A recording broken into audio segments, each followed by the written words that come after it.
Hello and welcome back to Saber Outdoors. My name, of course, is Mark Alexander, your wonderful host. And guys, today we are going over 5 camping hacks that you should be using when you go camping. Guys, I don't know if you're camping already. You know, I'm already camping. It's a wonderful thing during this time of year because it's a cold night, but a beautiful day.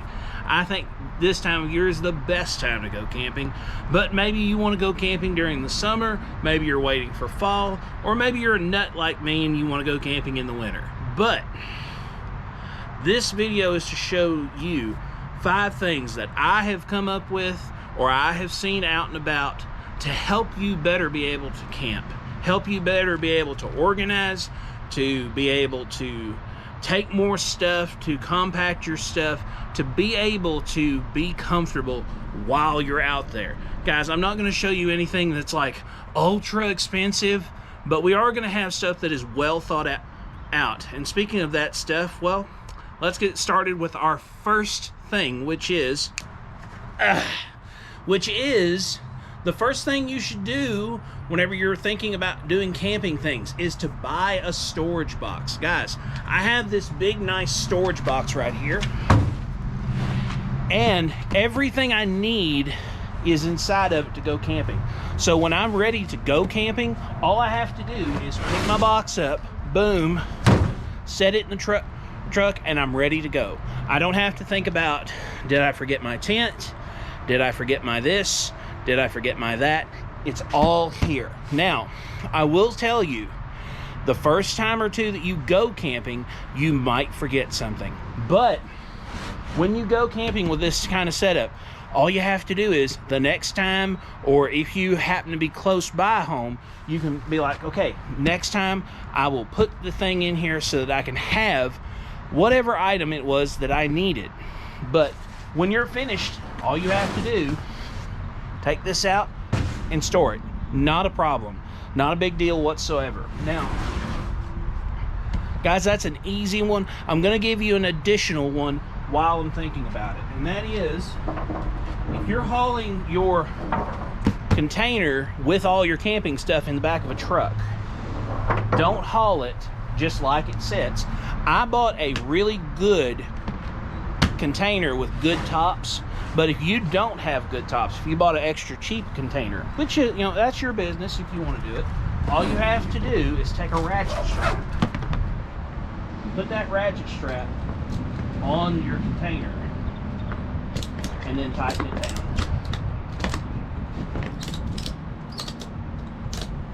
Now there is absolutely no way this top will come off. You can see my ratchet strap's tight as it can be.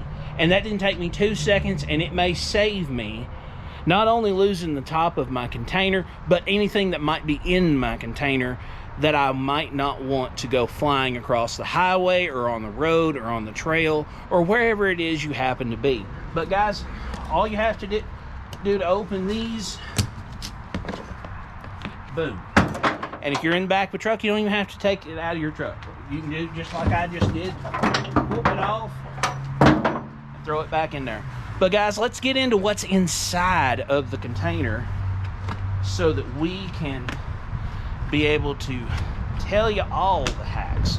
Now, first things first, this is clean. So if you are out at your campsite, you can throw this onto the ground or onto a seat if you happen to have it, or you can do like this and have it stretched across your container where you don't have to worry about putting things on the ground.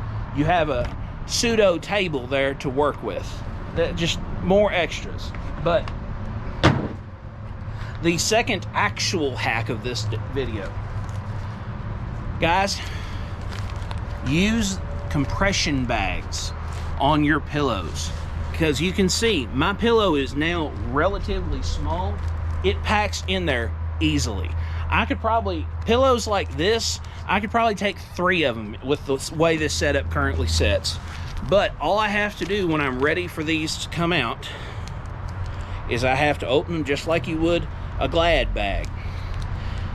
You just have to open them up and almost drop them. Look at there. That tag finally came in useful for somebody. But look at that. Put my bag to one side, fluff my pillow some, and I have a home comfort while I'm out in the woods. And you can see that's significantly more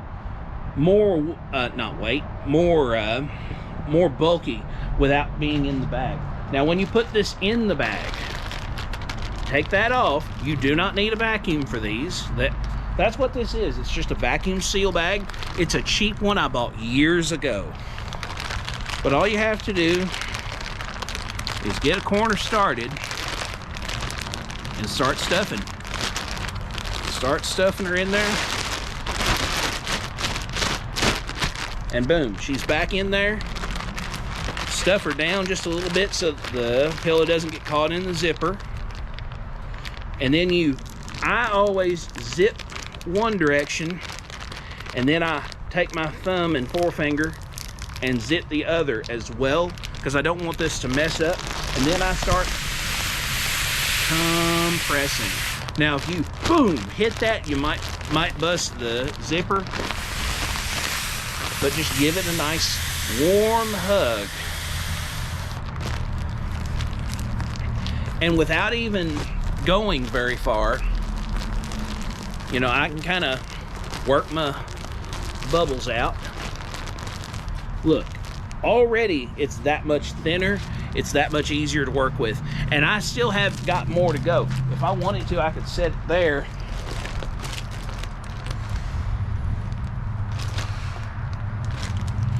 And that one-way valve right there isn't going to let the air back through. And I'm back to having a very compact setup. All I have to do to make sure it stays that way, put my top back on, boom, I am ready to go. That is as thin as you could ever ask for.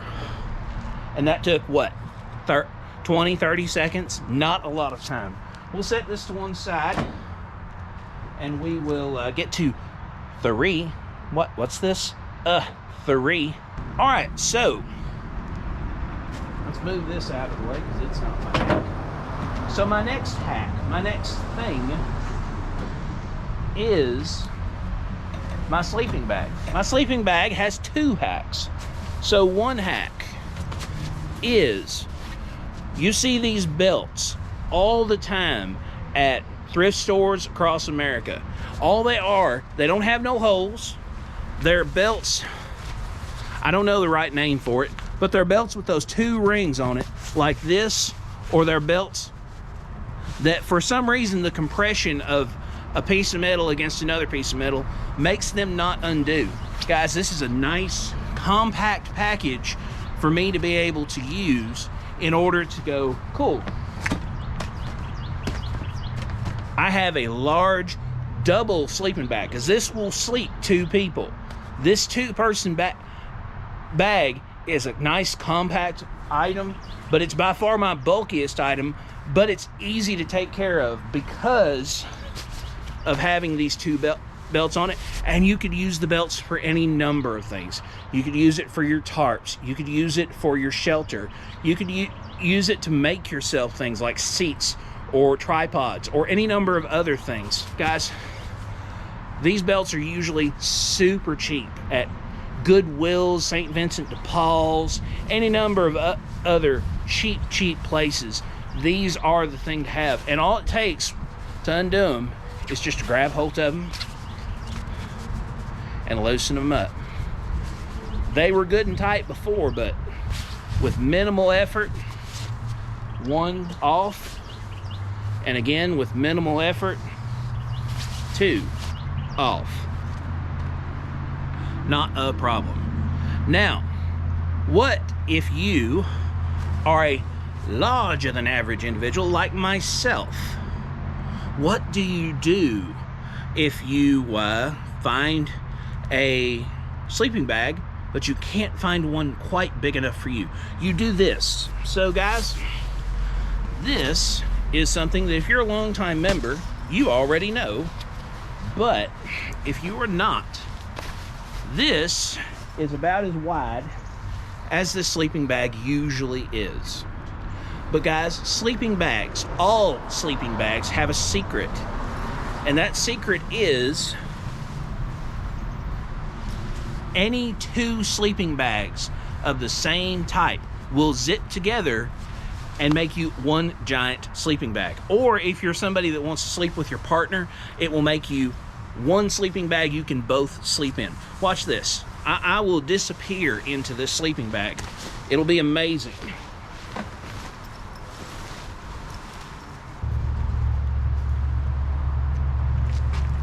I see you.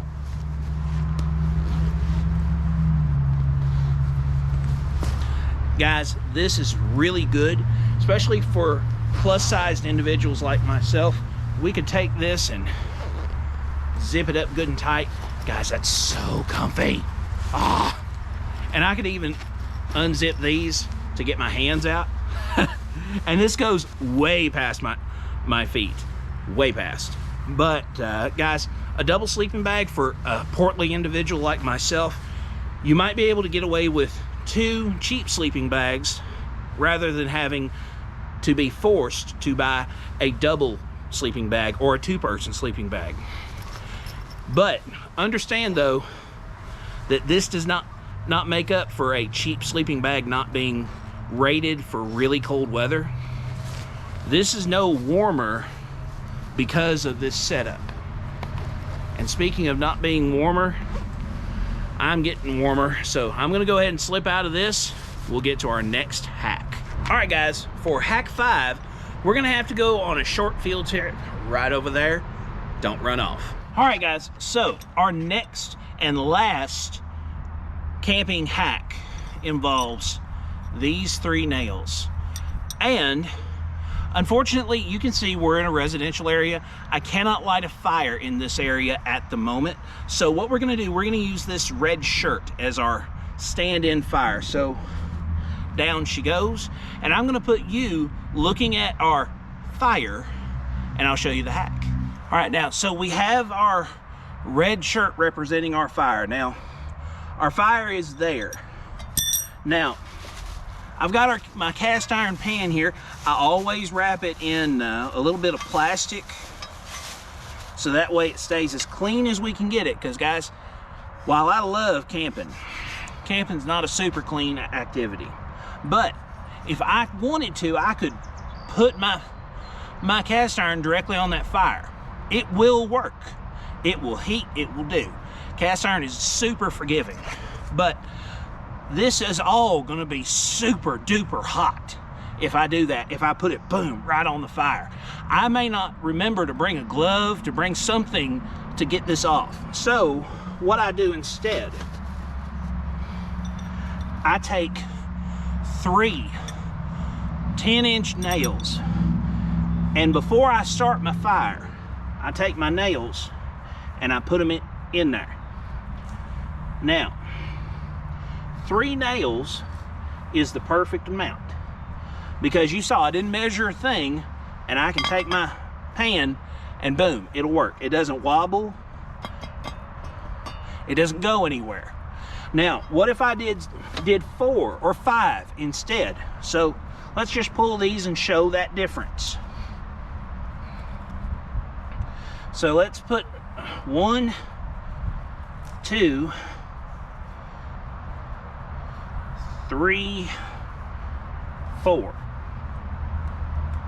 Even trying to get them relatively close,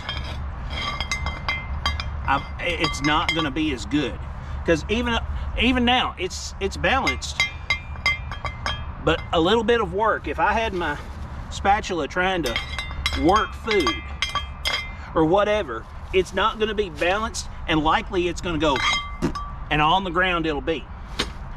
And that's not the right way to be. 3 is the best, because I can take 3 of these and then put my fire. My fire can be anywhere it wants to be. Anywhere it wants to be. As hot as it wants to be.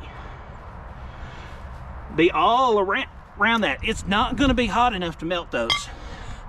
And I can put that on there, and I can have a way to get my pan off. If I'm using my deal. I don't have to worry about my stuff flying everywhere. It's gonna stay still. But guys, it's kind of tough being on my knees, so I'm gonna get back on my feet and I'll be talking to you in a moment. All right guys, so I have given you several different camping hacks. Guys, I don't even know how many I've given you. I planned at the beginning for 5, but I think I'm getting close to 10. But guys, I hope that you will use these camping hacks so that you out there can go on an adventure. But in the meantime, all I wanted to do is say thanks for watching. Please like, share, subscribe, comment, hit the bell notification, subscribe, and get a membership, please, because you all are what's driving the channel. Guys, if it weren't for you, I wouldn't be here. Now, memberships are $5, but if you want to do the free 99 thing, that's fine too. But if you spend that $5, you will get all access to the videos as soon as they hit the internet. You will be able to watch them if you are a member. But if you're not, if you want to keep doing the free 99 thing, thanks again for watching. We'll see you somewhere in the woods or on the water.